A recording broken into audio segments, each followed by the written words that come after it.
coats on and gloves and boots to come to a gorgeous May spring residents meeting. So we're really proud that you're tonight. And we will put the presentation on our catch-up that goes up the first week of each month.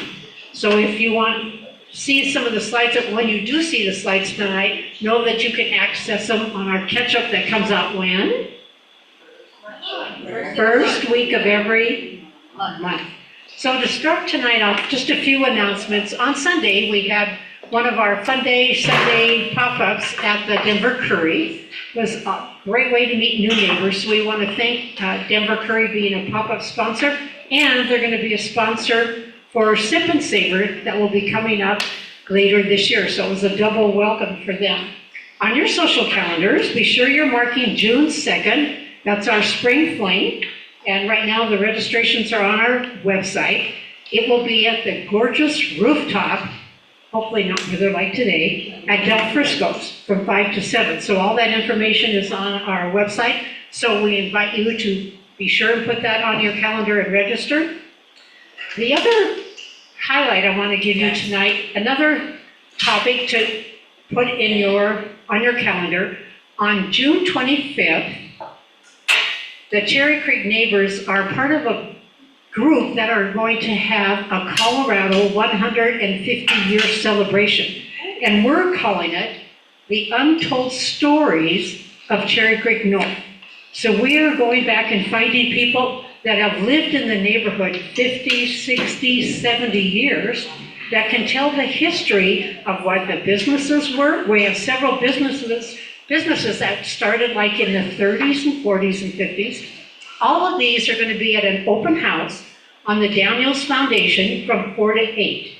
June 25th, mark your calendars. Another highlight from that night, we're in Bromwell School. Both Bromwell School and Steck School students are going to contribute essays, and Bromwell's contributing artwork. And the stories from Steck are what Colorado historically means to me as a 4th and a 5th grader. Those should be fascinating. And the Bromwell are going to kind of graphically represent what Denver means to them. So June 25th, mark your calendars. That should be just an incredible walk through history and all of the history of Cherry Creek North. A message, not from me, but from the Colorado BRT, and I'm going to read their message right to you.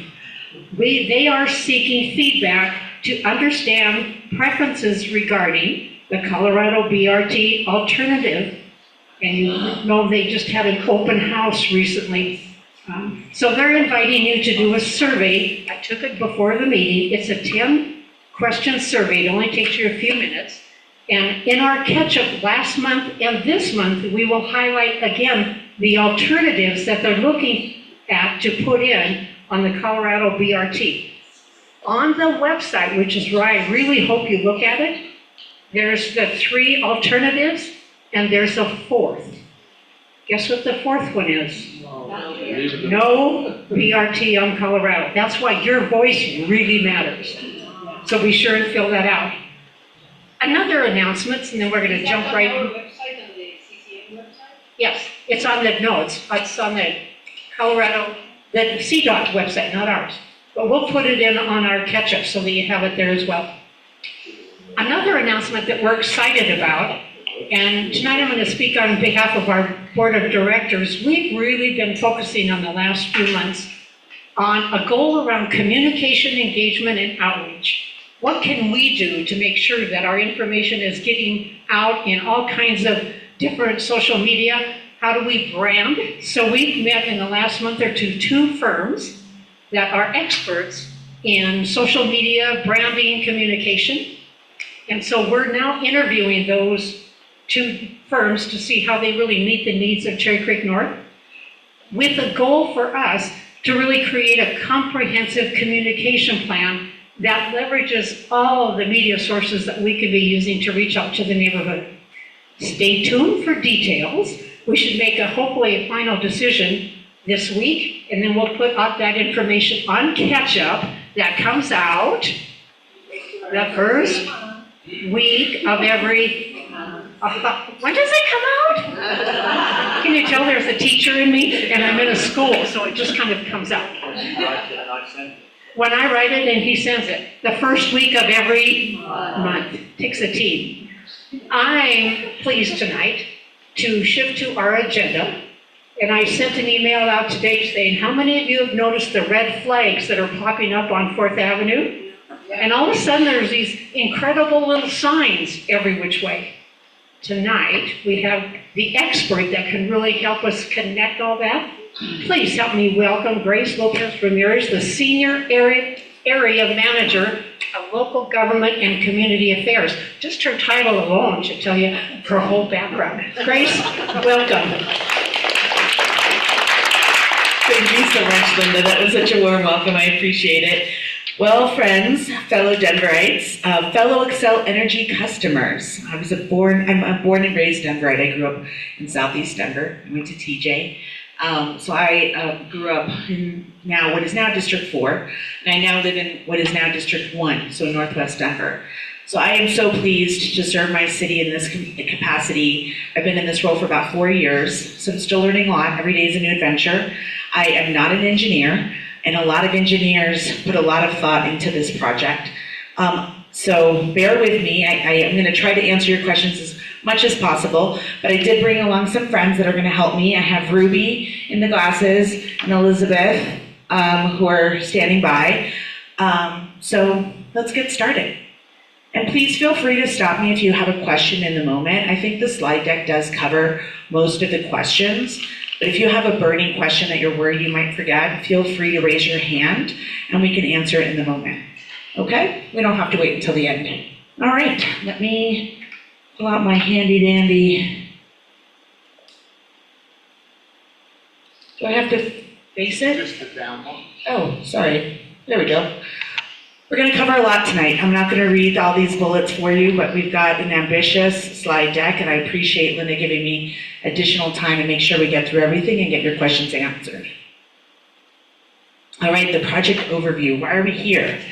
Well, as Linda mentioned, we're going to begin with this project overview because we, as Xcel Energy, have been investing quite a bit into our electric grid. As you all may know, the City and County of Denver, about 6 years ago, passed Energize Denver, which is an ordinance that incentivizes our customers in Denver to switch to all electric. So you may have seen that the Climate Office has been offering rebates for heat pumps and EV chargers. We, as well as a company, have been offering similar rebates that actually match the one from the city, so you can maximize your savings.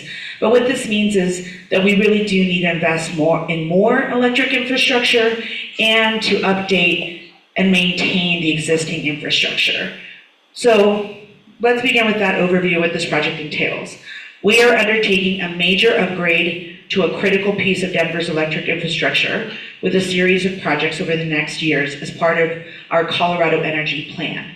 And that's to replace and relocate a 6-mile-long 230 kV, which is kilovolt, line that connects 3 of our substations, the Leetsdale, Monroe, and Elati substations, through an underground transmission line in central Denver. We are going to also upgrade those 3 substations. The nearest one to where we are now is the Monroe substation on Monroe and Ellsworth. It's right on the corner. We are also then going to decommission the existing transmission line and in its place, and then of course the new line will be energized. And we have another slide later on that goes through the route a little bit more. So what's the need for this project? I already mentioned that a little bit. Let me go to the next slide.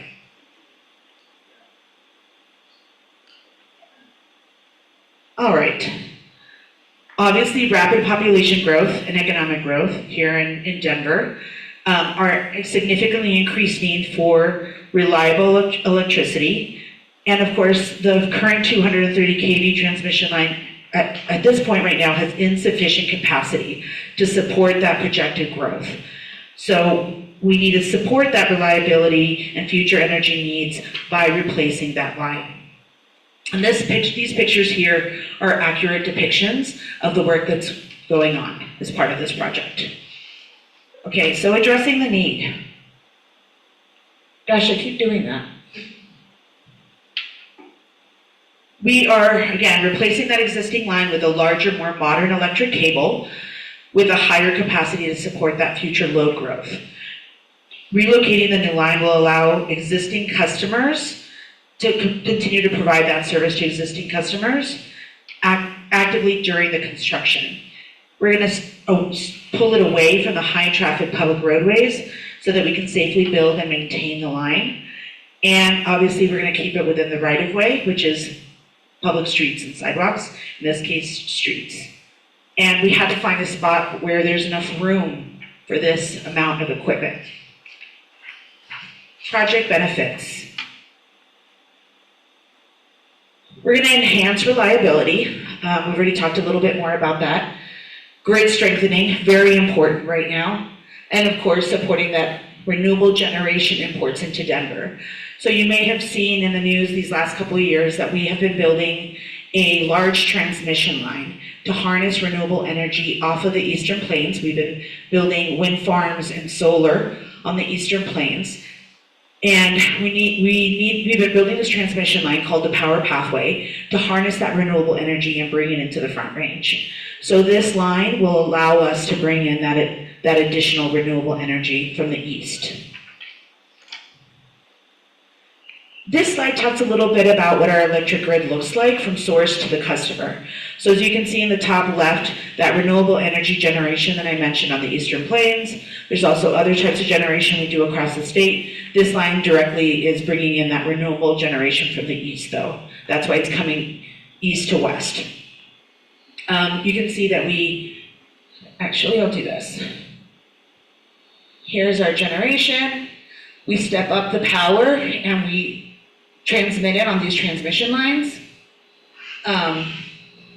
It comes into a substation, similar to the one, the 3 substations on this project. Some of the transmission lines are underground. This one is an underground transmission line. It comes into another substation. It's stepped down, the power stepped down, and then it's distributed along distribution lines into our neighborhoods. Distribution lines are typically those wooden poles you'll see in alleys or in backyards that then connect directly to our customers, whether it be retail, you all as residential customers, and our industrial customers. So the project we're talking about is really this underground transmission line that connects substation to substation.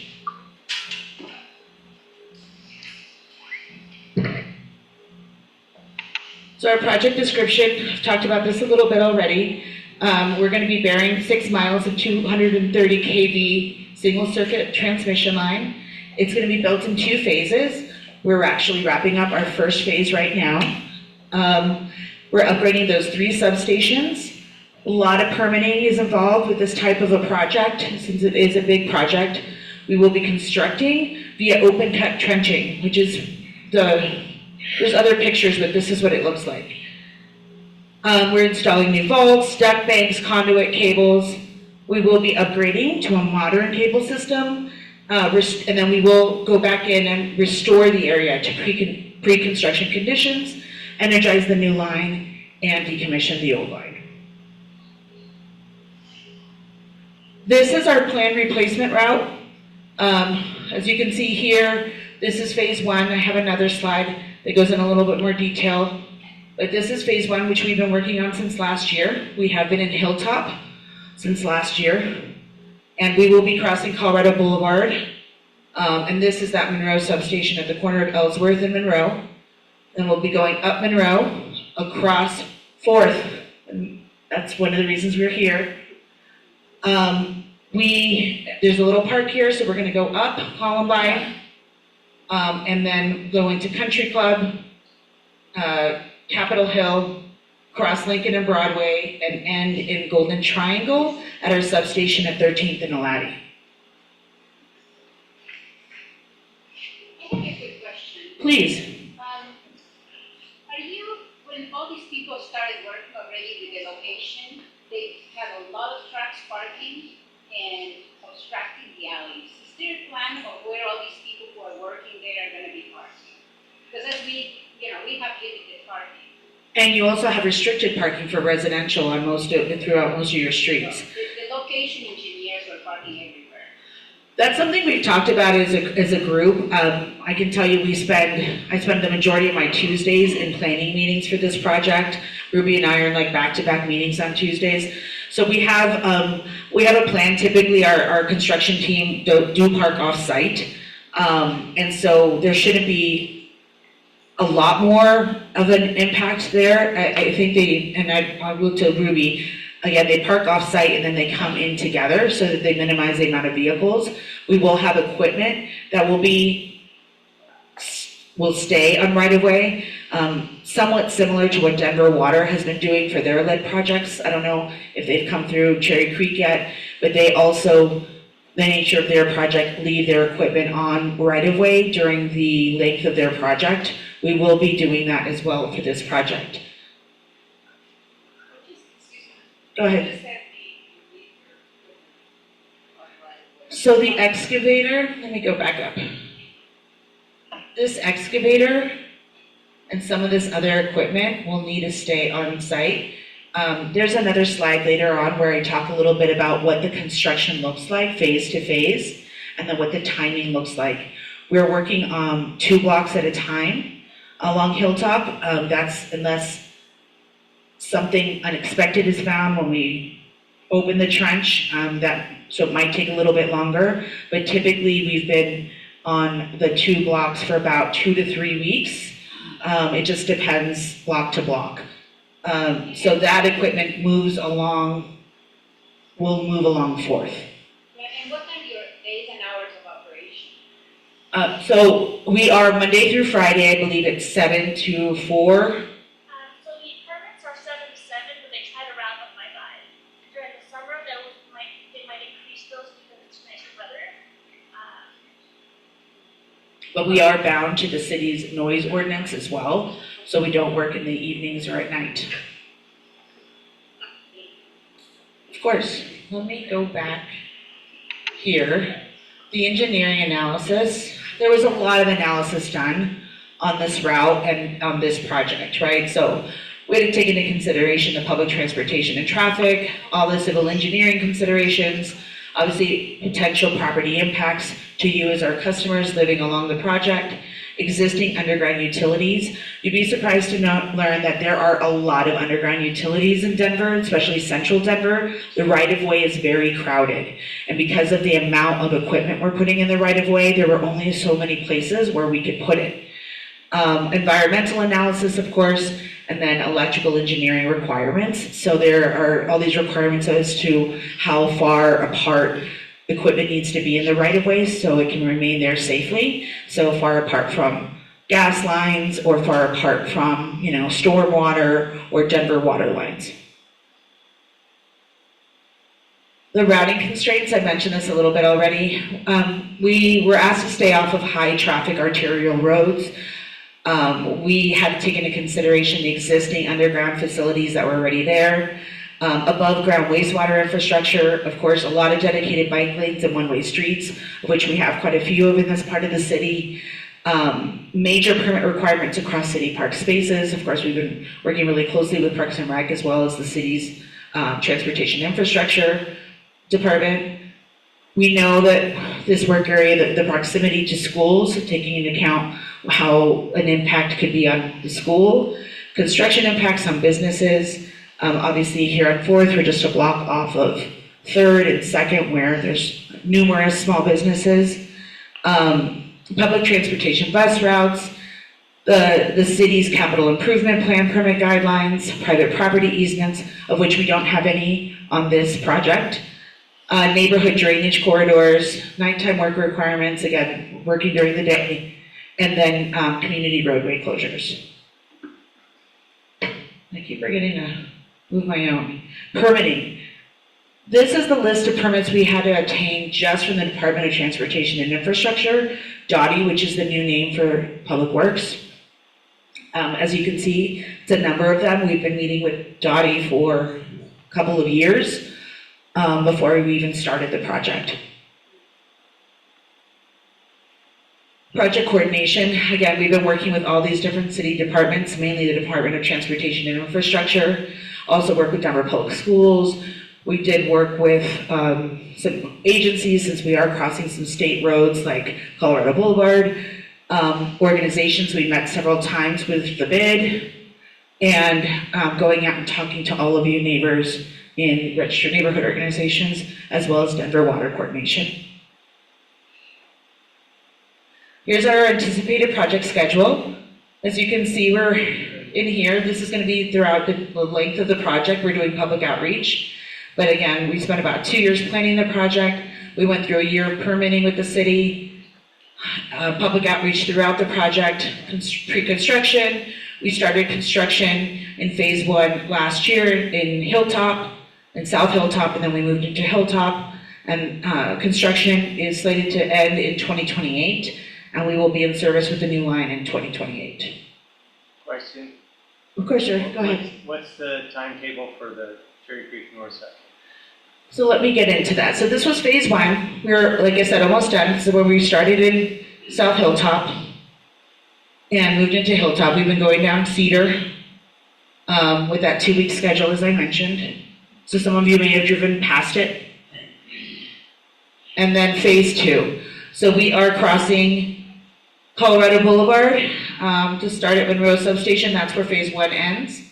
And then this section, Ruby, I'm looking to you, Fred, because I know that things have been changing with construction, how long of a timeline we would spend here in Cherry Creek North. For the whole section? Could you hang on? We can give you the other microphone. Oh. Otherwise people can't hear. Thank you. It's on the lecture. It's on the next. Oh, it's right here. There we go. I appreciate Ruby pinch hitting for me because she's been working very closely with our construction crew. So for the whole of phase 2, what would you say the timing would be? We're looking at over a year for the entire phase 2 project, but here in Cherry Creek North. Can you hear me? Just making sure. Okay, so for all of phase 2, I think that's going through 2027. And given that the section there is maybe 20 blocks, so that's going to be a few months since we're doing 2 to 3 week increments for each little segment. And we will be kicking off the work going up Monroe. We didn't understand what you said. What was the last sentence you said? That we're doing construction when we close the roads in 2 to 3 block segments. And so when you look at where it comes out of Monroe down to like 5th. Could you speak in the You have to speak microphone? into the mic. Basically, we're spending about 2 to 3 weeks on the 2-week sections. So given that there's about 20 blocks in Cherry Creek North, she's saying that it's 3-4 months approximately that we will be in Cherry Creek North, both along Monroe, 4th, and then going up to 5th. How quickly do you repave? You go 2 blocks, then you're gonna cover it and repave it then? We will come back and temporary restore, and I have a slide for that, and then we will come back and permanently restore, to permanently pave. Thank you, Ruby, I appreciate that. So here's a little bit more about that construction process, so your question led me directly into this one, so that's perfect. So we're gonna first, do the pavement cutting, we remove the pavement and we excavate the trench, and that's, the equipment that is gonna stay on right of way. We have to install this precast vaults, install the trench boxes. This is what the trench looks like, right? Then we pour concrete and slurry to backfill the trench, install the electric cable system, temporary pave, and then we'll come back and permanently restore. And this happens immediately after. This takes a few weeks. So all of that will be done in those 4 months? For this section of Cherry Creek North, yes. And that's if all goes well when we open the street, right? I'll say that because you don't know what you know until you open the street. As much as we do locates, those are some of the spray painting that you've seen in your neighborhood on 4th. Until you actually open up the trench and see if there's any environmental, anything additional that we need to do before we can actually start the project, that may delay us. We did have a little bit of delay in Hilltop. There was a couple of blocks there that we ended up spending a little bit more time because we did have to do some additional cleanup. But honestly, it just depends. So I would say best case scenario, 4 months. And then Grace, we actually go back. Just one. Speak into the mic, Emmy, because this is a virtual meeting, I understand, and so it's important for us to be mic'd up so that our friends online can hear. Back to the slide that had the different construction phases. Your mic's not on. How about that? Is that better? No. It sounds like your mic might not be turned on. Let's try there. Okay, good. All right, just wanted one clarification that for these different steps, the 4 months that we mentioned are from the first to the temporary pavement because they won't do the permanent restoration until months later. Oh, it is months later. Okay, friends. So we will make it safe, but not pretty until months later. Wait, so does that mean you don't do the permanent until the entire phase 2 is done? Yes, when it's closer to the end of that phase. She's saying when we're closer to the end of that phase. Which means that we would be going back now to repave the beginning of phase 1, which was over in South Hilltop. Will there be any outages? There will not. There will be no outages during this project. So last summer on the south side of Fourth, you came through and trenched between the sidewalk and the street. That was Is this in 4th and Milwaukee. in Detroit and Milwaukee and Fillmore? That was for a new switch cabinet that we put on right of way on 4th and Milwaukee. So that's different than all of this. That is different from all of this, yes. Go ahead, sir. Moving forward till you're finished, once you're finished, are there any plans to curtail natural gas use? We have no plans to curtail natural gas use. As a regulated utility, we have a regulatory compact with our customers in the state where we will always offer natural gas as an option. Although I did mention at the top of the meeting that the city did pass an electrification ordinance. They wouldn't call it that, but essentially incentivizing all of us as customers in Denver to come off of natural gas eventually, but that is never going to be something that we as a company, incentivize or pursue in any big way. You as our customer always will have that choice, and that's part of our regulatory compact as a regulated utility. Any effect on the internet?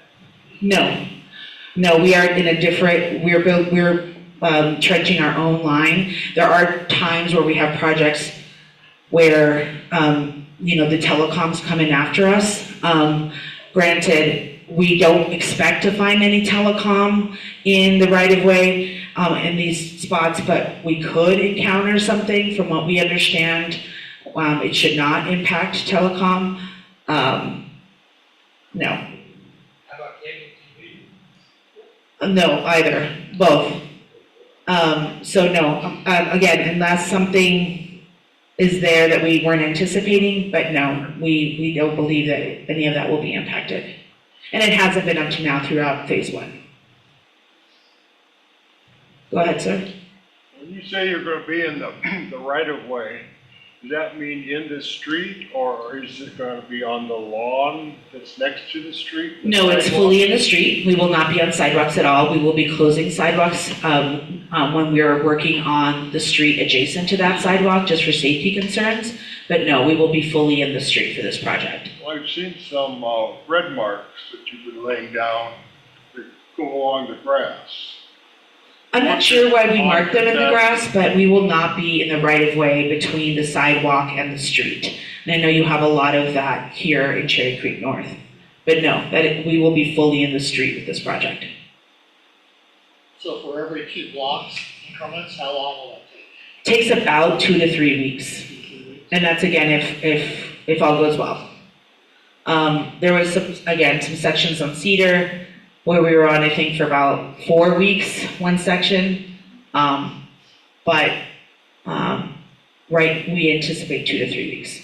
When the streets are closed, will there be any impact on deliveries? Like Amazon deliveries and so forth, or postal deliveries? So, not postal, there shouldn't be, and I'm gonna look to Ruby with this, but we have an amazing, construction team called BT Construction that work very closely with us. They have a gentleman, John and Ruby, who really work block to solution for you as customers that are impacted by this project. In Hilltop, we were able to work with our neighbors to make sure that their trash was being picked up, that they had access to their driveways. Often, John, gives out his cell phone number, so if you need anything from us, we are very available. And I have some information towards the back of the slide deck with a place where you can sign up for our construction newsletter and our hotline information. So if anything comes up, feel free to call the hotline, and we urge you all to sign up for the construction newsletter. And I see Linda has her hand up. Grace, would you highlight how you reach out to, especially the houses on Fourth with your tags on the doors, and then how you keep everybody that's impacted informed as you move down? So I'm so glad Ruby came with me, because Ruby actually is the person who gets to go knock on all your doors to make sure that you all are aware that we are about to come down your section of Fourth. We do door hangers with more information about the project, and I'll just kick it over to Ruby since she's the one who does that. All right, so for door hanging, about a week in advance, at least a few days before each closure, we'll go around the whole blocks that are affected, and we'll leave hangers with information about that specific closure. Returning to the question about whether there's access for mail and Amazon, part of the permitting process is we get some maps, and you'll see this both on the notice that you'll get and on our website or newsletter, that there's usually one road that's open for local traffic, so residents that live on the street and people just need to go in and out, as long as they're not trying to go across where they're doing the work. And so later on another slide, Grace will show a QR code on the website where you can sign up for the newsletter, where we send out an email every week with updates about connectivity. Yeah, and what you can expect. And what she means by that is that one side of the street will remain open to local traffic. And I saw two hands up, not sure which one was first. Many of us have trash pickup in our alleys. These alleys will be blocked during this process for part of it. How will the trash, the garbage trucks go up and down the alley, same with the recycling, same with the compost? We have coordinated with solid waste throughout Hilltop, and I think Ruby can speak a little bit more to that, but at some points we have had, we've moved the trash cans. We've coordinated with solid waste, and we have actually moved the bins for our customers if needed to a site where they would be picked up. But that's coordination that we do on site day to day, Ruby and our colleague John. Yes, we do have the schedule for trash pickup, and so any situations where there's alleyways that are one way, we communicate that with the construction team so that they know, trash pickup is going to be Tuesday morning, then they open at least a small section of it so that truck can go through. I'd like to clarify the question I asked. I didn't hear it. Are you saying half the street will be available to traffic? Did I hear that? Yes, as long as you don't have, I think that there will be portions of the project block to block that are full closures where you will have to detour around it. But I think most of the blocks will have one side of the block open to local traffic. We're just not allowing through traffic, just the local traffic. So how are, Correct, Ruby? when the entire street is closed, how are deliveries handled? Ruby, do you want to speak to that, please? So let's give an example. On Cedar Avenue, there was a closure from Forest to, let's say, Elm.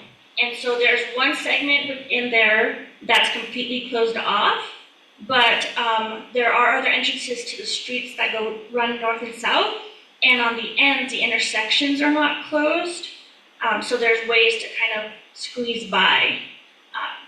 But the best way to get a visual is if you look at one of our door notices or the newsletter. What does it mean, squeeze by? It will be legally open one side of the street so you can go past the closure. Yeah, so there'll be signs that say closed, to through traffic, meaning local traffic can drive around those signs. There's a lane open. We will have a lot of signage throughout the project, including with our QR code, with some yard signs along right-of-way. So if folks are walking their dog and they're like, what is this all about, this construction? There's a place for folks to get information. But yes, there will be, we also have these sandwich boards, you know, the ones that kind of are white, like boards that any kind of update that we need to leave, and, you know, in the moment, we would utilize if needed. But we do, again, encourage you all to sign up for the construction newsletter because there's a lot of detail in there. A lot of those notes also, not a lot, all of those notes also go up on our website every week. Okay. Yes, go ahead. So I think all of this is trying to get at how much this will inconvenience each one of us when you are on our block. Yes. Okay, so right now, I haven't heard yet specifically, will UPS, Amazon, et cetera, Yes. will those drivers be considered local traffic? They can come down and deliver?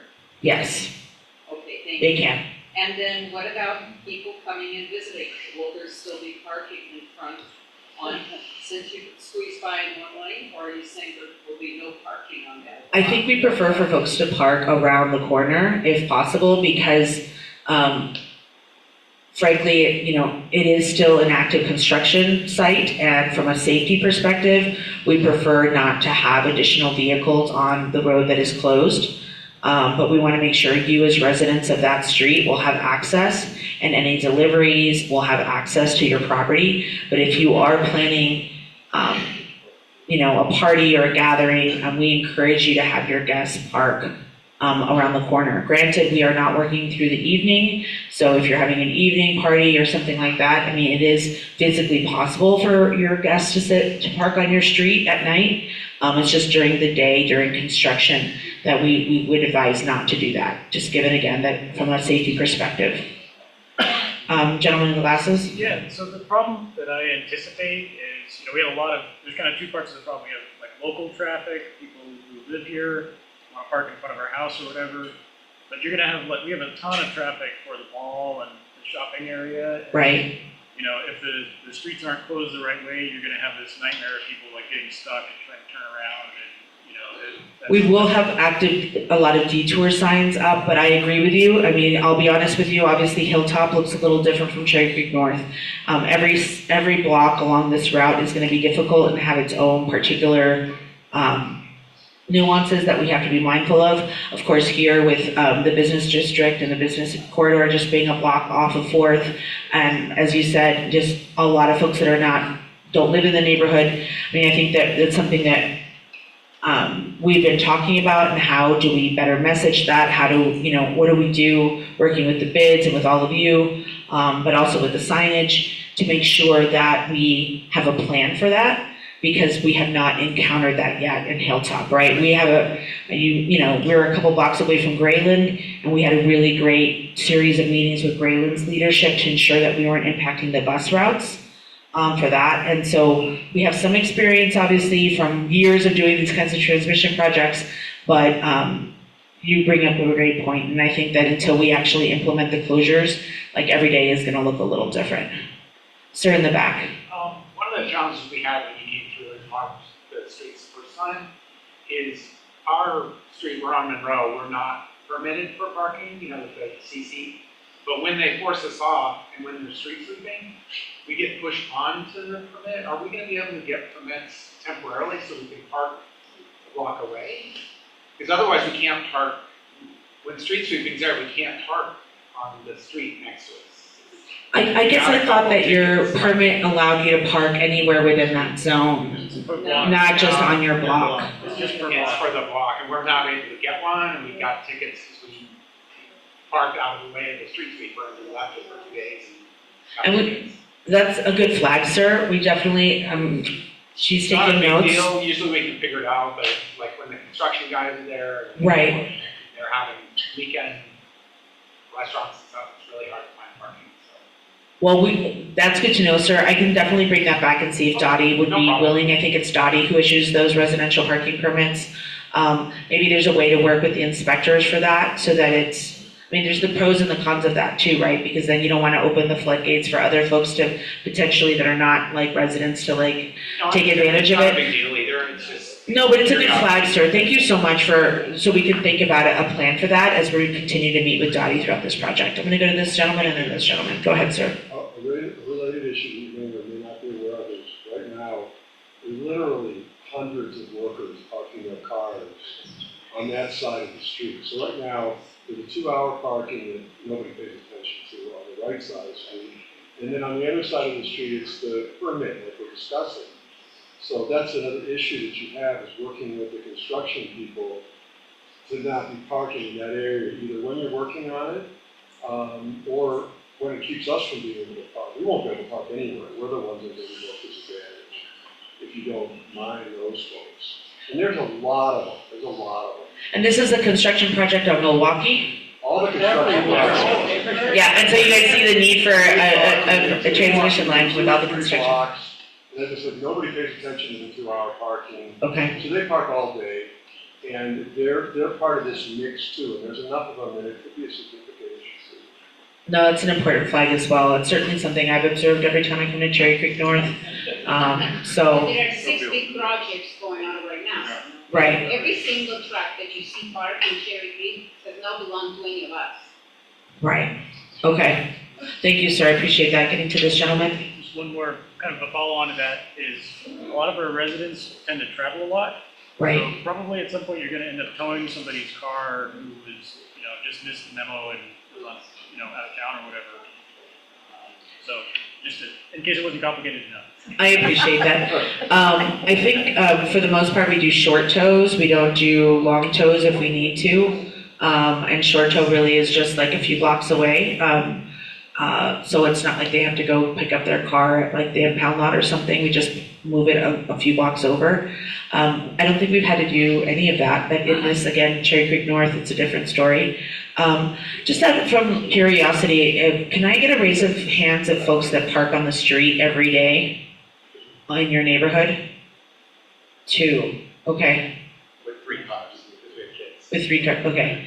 Just because, just again, anecdotally, from walking the neighborhood, it seemed like a lot of folks were accessing their houses potentially through garages or not parking on the street. But that's an important flag. I appreciate it.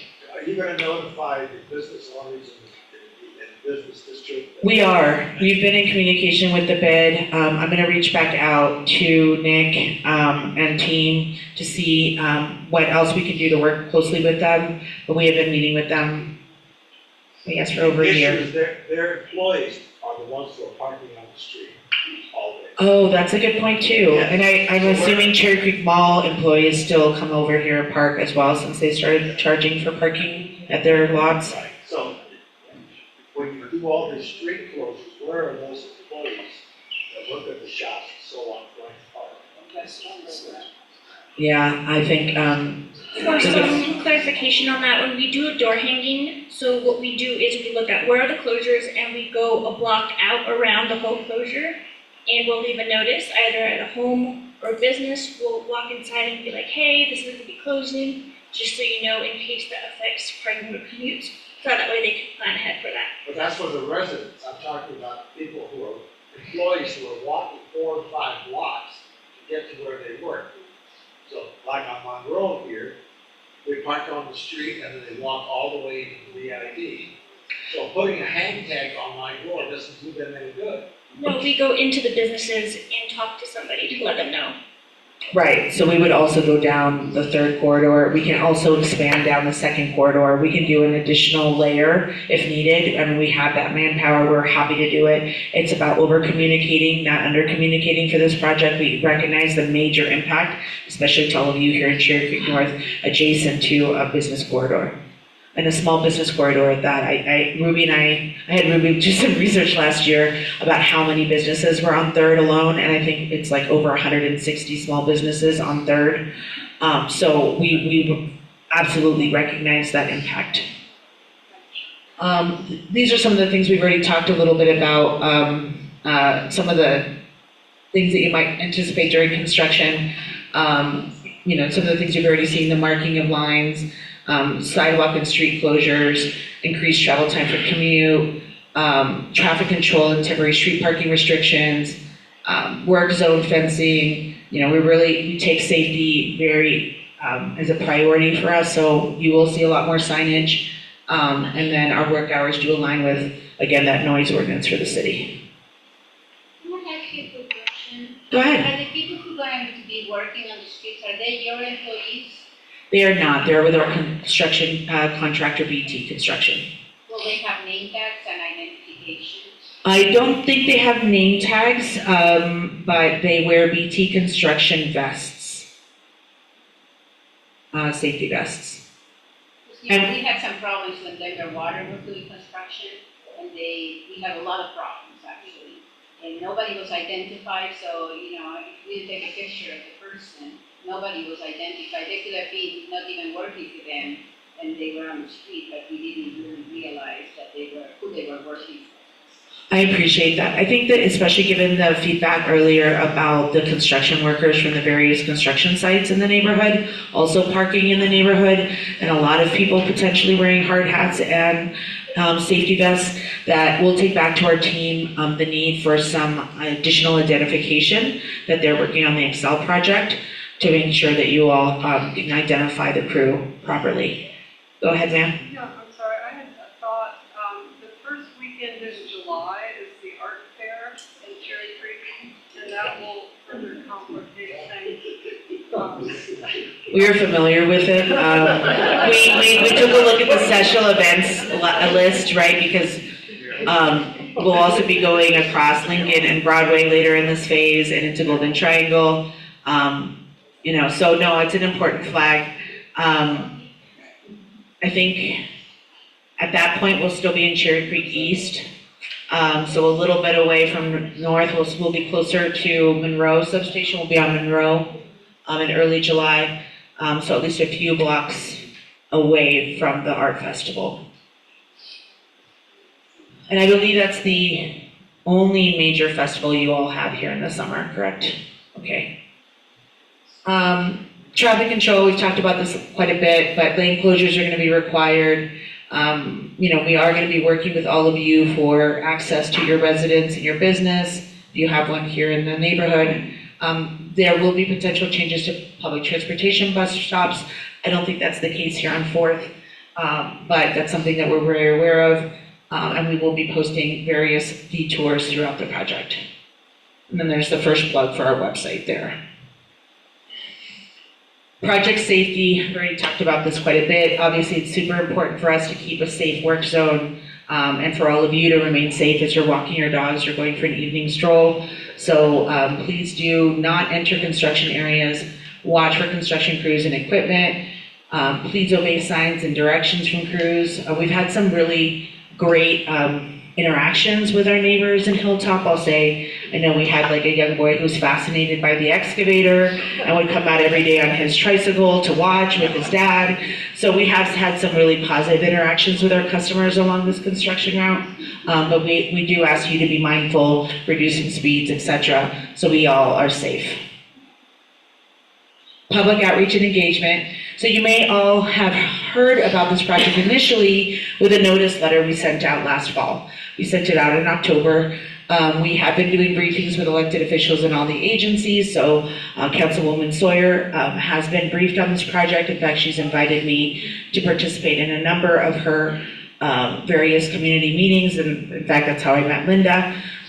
So we have been doing public outreach and engagement now for about a year, not quite a year, monitoring our phone line. We've hosted public open house meetings, both in person and virtual. We are going to be doing another one, I think, later this year, in-person open house, or virtual. It's probably going to be virtual. We had more success with virtual, to be honest. And then we have set up our dedicated project and email list so that you can get, a response immediately. We have been maintaining our project website, our construction notice that we've talked about, our signage we've already talked about, meeting with property owners on site when requested. We are happy to meet with you guys on site to talk about your individual property and any, potential access issues that you might encounter. We have worked literally door to door through Hilltop, so we are happy to have those conversations with you should you have any concerns. and the distribution of that e-newsletter, that construction newsletter weekly. Yes, sir. Are you coordinating with any of the other utilities, just in case there's things they could do during this time, so that there's only one disruption as opposed to, because we've had other projects going on around with the closed streets, and it'd be useful if, on the sewer side or on the water side, whether you could somehow combine them. Believe me, I would love to do that. In meeting with Dottie for the last couple of years, I know that that's something that's been discussed. Because Dottie has to issue us our permits and issues us the street permit to close the street, we really lean heavily on the city as the stewards of the street to ensure that coordination is happening. From what we understand, there is no other project that will be coming in, but never say never. I can't speak for Denver Water or Dottie's stormwater team. There are other places in the city that we have coordinated very well, actually including the Colfax BRT, although that has been impactful. We've stayed within their closure, so that has all been done at the same time for Colfax. So there's a lot of examples. 16th Street, we did in coordination with the city's construction crew. We have a project that we're doing for the city in South Park Hill, where we also have worked very closely with Denver Water and the stormwater team at the city. So there are a lot of examples of it for this one. We have not heard anyone else coming in and doing work. And after we are done with this transmission line, we are not planning on doing any other work in this area of this magnitude anytime soon. Ma'am? Yeah, so if these people are contract workers, will they be a representative of your company on site during construction? Not every day. So we do have a contractor named John who is on site every day, solving those issues, meeting with you all one-on-one. As I mentioned, we do have a series of project calls where typically they're on Tuesday, but we have them ad hoc too as needed to ensure that we're solving any problem that might arise from the project in the moment. Ruby has me probably on speed dial just in case I need to be there. I'm not the only one who's working on this project on behalf of the company. We have my colleague from Siting and Land Rights, Corey, who spent a lot of time also meeting with our constituents, our customers. So not on site every day, but not too far. So easily to get down here if we need to. Our offices are over in Rhino on 35th and Blake, so not too far. So definitely available to all of you. But our first line of communication really is Ruby and our on-site team, and utilizing that hotline number that we'll be giving you here in a second. So here's those opportunities to engage with us, right? So here's, obviously we're all here meeting together. We do have a comment form. We do have a 303 hotline number that you can utilize. We have our project website. If you scan our QR code here, it'll take you straight to it. I'm told by Linda that she has provided that information in your monthly newsletter. It's also now a link on the homepage of our website. And it's also a link now on the homepage of your website as an organization. And then we have a dedicated email address that you can get answers to on any kind of question you might have about the project. And then this is the actual address if you want to mail us something. This is our contractor who Ruby works with. And here it is again. And then if anybody would like a paper copy of that information, we have both a fact sheet and a contact card with all this information. Right, the contact cards are great because you can just drop it into your wallet, and if you have, in the moment a question, pull that out, and there's a QR code and the hotline. Yes, sir. Yes, we're going to be at ground zero for 2 or 3 weeks during construction. We're at 4th in Detroit. I think that'd be a great time to go on vacation. I do too, sir, and it's the summer. Okay, no, what I'm just saying is what's the best way to get the most up-to-date information as to what particular 2 or 3 week period you guys are going to be chewing up the street in front of my house? It's the construction newsletter. It literally is the construction news. It's very detailed. And if you sign up for it, we send it out on Thursdays or Fridays. I think typically Thursdays we send it out. So please sign up for it. It's every Thursday. That information, you can tell us how to get into that? Yeah, that's Yeah. right. Actually, oh shoot, how did I press her? Oh, okay. We have those, information sheets over here with the website, with the QR code, with the hotline number. I urge you to sign up for that newsletter. When you go on the project website, there is an interactive map, so you can really hone in on the actual construction route.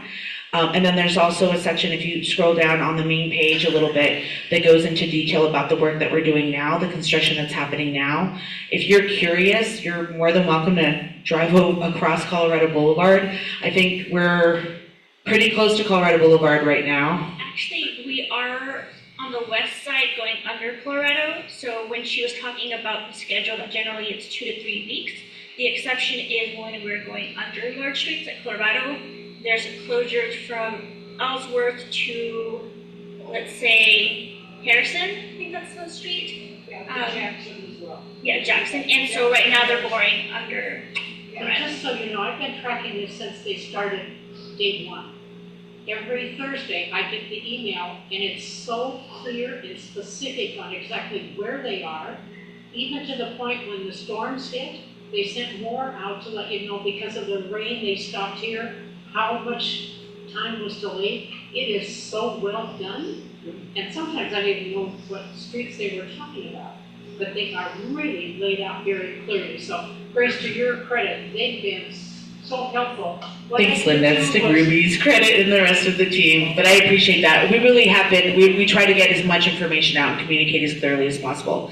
So please do, thank you for that plug, Linda. That's absolutely correct. It's very detailed. I did was I reached out to some homeowners and cherry creek that Yeah. that were impacted, and to see if they're really Thank you. happened that way. And the homeowner said, every question they brought up that impacted their street, they heard a response instantly. So I again, didn't hear one negative, but this is a big deal. It's going right down forward. So we're already in a neighborhood that you guys brought up with the traffic. The takeaway for me is I will reach out to the bid again with Richard and Nick, because that might be a godsend where we actually can clear out some traffic. If we put warning signs all over, maybe we actually can get in our own alleys and neighborhoods. and Linda, I'm happy to join you in that meeting if that's helpful. Absolutely. And thank you so much, sir, for bringing up our project website. You just brought it up on the screen. It looks very similar to our slide deck, as you can see. If you could scroll down, sir, a little bit, right under resources is where you can join that email list. And just click on that, and I'll give you the email that to sign up for that Thursday construction newsletter. Cool, so it just does that. Oh, That's all right, doesn't that? oh yeah, it just automatically sends you to the email. Okay. But in any case, if we can go back to the website, I appreciate you bringing it up. I can just point out a couple of the other pieces on that website. And see, it's already on your page. Right, so that's on our website, and you just click there and it'll take you to there. Perfect. If you can, as you can see, the red button here provides that interactive map I was mentioning, the project overview, a lot of the information we covered here tonight, project information sheet, if you could scroll down, sir.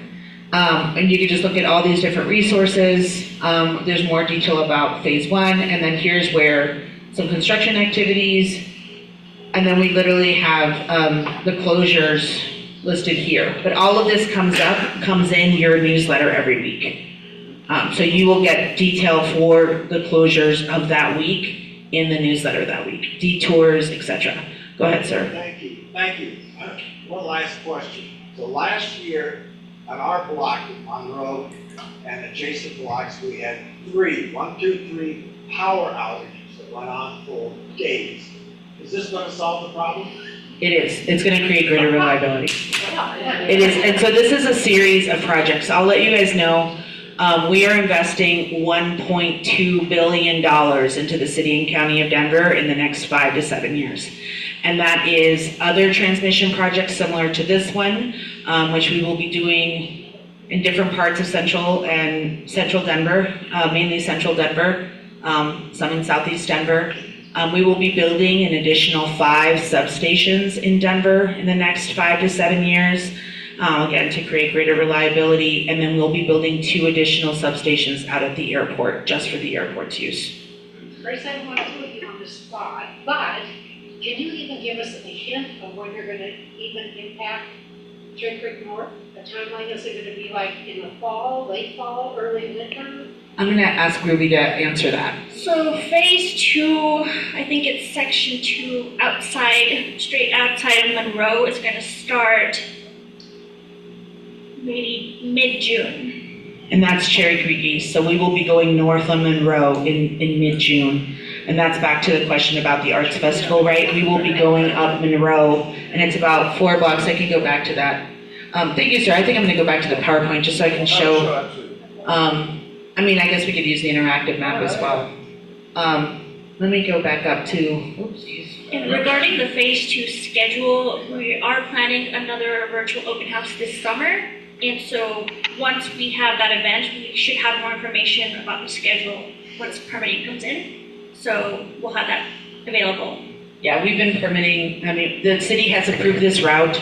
I'll just add that this little area, and I know that's outside of your neighborhood, but this has changed a little bit. And working with Dottie, they asked us to change this last little piece. So this is a little different now than what you see here. But as Ruby mentioned, this is our Monroe substation on the corner of Ellsworth and Monroe on the northeast corner. And we will be starting that work here around mid-June and going up Monroe to 4th. So given that this is 4 blocks, we will be spending June and most of July on Monroe. And then we'll come over to 4th, then probably late July, early August. And then, August, September. So we will, we recognize we have Bromwell here and the traffic around Bromwell. I mentioned earlier that we have been working closely with Grayland and Hilltop to ensure that their bus routes are clear. I think Ruby had 2 or 3 meetings with Grayland leadership and John and our construction crew. So we do have some, experience working with the schools as well. Yes, ma'am?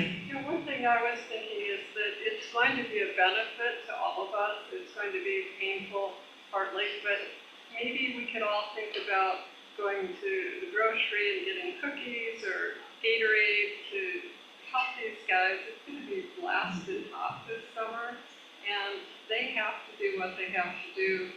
And it would be really nice as a community to be nice to these people, and they'll be nice to us as well. I appreciate that, ma'am. That is so lovely of you. That's such a wonderful and welcoming thought. I think, if you talk to any of your friends and neighbors in Hilltop, we are trying to minimize the impact to you, our constituents, as much as possible. We recognize the impact. We know it's going to be a headache. In fact, someone I work really closely to, I work with her daily. She's one of our consultants. She lives on the corner of Cedar and Elm. And she was like, these folks are lovely. They've been great. So I appreciate that sentiment. Honestly, we do. We have to do this work to create greater reliability for all of you, but also all of our customers in this neighborhood. And, we recognize also that every neighborhood is going to have different impacts. I did go to the country club annual meeting a few months back to talk about this. I've asked them if I can come back once we go into country club so that they can better understand the impacts. We're obviously going to go through Capitol Hill, a lot of street parking in Capitol Hill as well, multifamily homes. So every section of this route is going to be challenging in its own way. We do have a school also in Capitol Hill, Dora Moore School in 9th and Corona we'll be working with closely on their bus routes. And then when we cross Lincoln and Broadway to go into Golden Triangle. Go ahead, ma'am. So after all this is done, are you guys gonna raise our rates?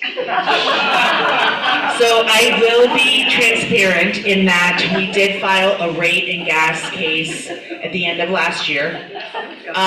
We have not, as you may know, as a regulated utility, all of our business decisions go through the Public Utilities Commission. We file a case, and then it is there's a public hearing. There's public hearing process throughout.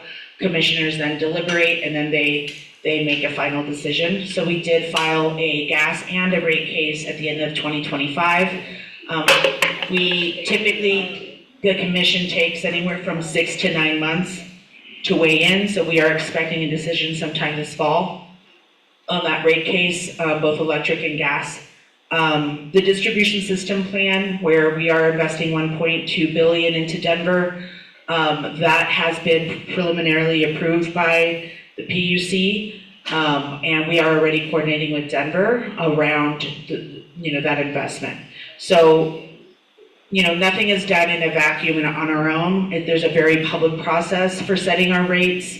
Denver, I can tell you, advocates for us as customers in Denver every single day. We as customers in Denver every single day. Our climate office with the City and County of Denver intervenes in every single case that we file at the PUC. They have a really great team that understands regulatory policy. And so know that you are well represented as a city. We are well represented as a city, as customers at the PUC. Any other questions? If not, I'm going to go back to our slide about with the QR code. So you guys have that in front of you in case you haven't had a chance to scan it yet. Thank you so much. I appreciate it. Thank you. You can see why she's a wealth of information. So you have homework tonight twice. One, go to the CDOT, the BRT, and fill out that 10-question survey. It gives you 3 options, which one to pick, and then do the QR code. It really is, like I said, very informative. And then check your social calendars, mark in there June 25th for the celebration of Cherry Creek North. You'll get more information every month, the first week of every month in our catch-up. We'll keep you reminded. And we have a constant reach out to Grace, so we'll keep updating that as well. So there's a lot going on.